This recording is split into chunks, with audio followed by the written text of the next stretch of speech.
Good afternoon, everybody. It's your pal Martin the Metalhead here. If you're going well, I'm walking through South Kensington in the heart of central London, or I wouldn't really call it South London because it's not south of the Thames. So I'm going to tell you all about the story about the time I came over to the UK to sing King Diamond, but it was a really hard time in my life and I had to wait a really long time for this concert. It all goes back to February 2016. I found out that King Diamond was doing one show at the O2 in Kentish Town at the end of June 2016. King Diamond hadn't played in the UK in a couple of years, and it was in his 60th year. So I was living in Sydney, Australia at the time, and I told myself, I've got to move back to the UK because I don't like living in Australia. So I bought myself a ticket to see King Diamond. Now, I had a ticket to go to the Philippines for May 2016, but I ended up scrapping that ticket because I found out Metalhead was going to play one show in London in May. So I thought, okay, I should leave Australia late April, catch Metalhead in London, hopefully get a job in Birmingham, and then see King Diamond in June. Things did not go so well for me on my second attempt at living in the United Kingdom. I moved into a house with some scumbags in the European Union. I didn't get along with them.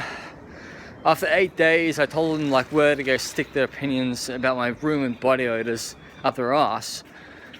And I literally spent the next few weeks traveling up and down the UK. I was staying with relatives I didn't get along with in Middlesbrough. I met up with my cousin I hadn't seen in Scotland since I was a toddler. I met up with my cousin who lives on the island of Guernsey. And then after a few weeks of not being able to get a job because of my attitude and because of my lack of motivation, I basically traveled all the way from London to Prague and then on to Auschwitz to a tour. And then in Warsaw, I got a really bad diarrhea illness, so I came back to London via Ukraine. And then I spent the next few weeks just waiting for this concert. I wanted this concert to be done over with so I could get out of the UK and go traveling in Southeast Asia. I had a lot of trouble in my life with my family because I'd left them behind. I was fed up with living with them, especially my mum. And then after my travels in Southeast Asia, I eventually went back to Australia to see my dad, and then I moved to Melbourne for 2 months. And I literally ended up back up in the UK at the end of 2016, so it's just quite humiliating how I moved to the UK 3 times within, 18 months.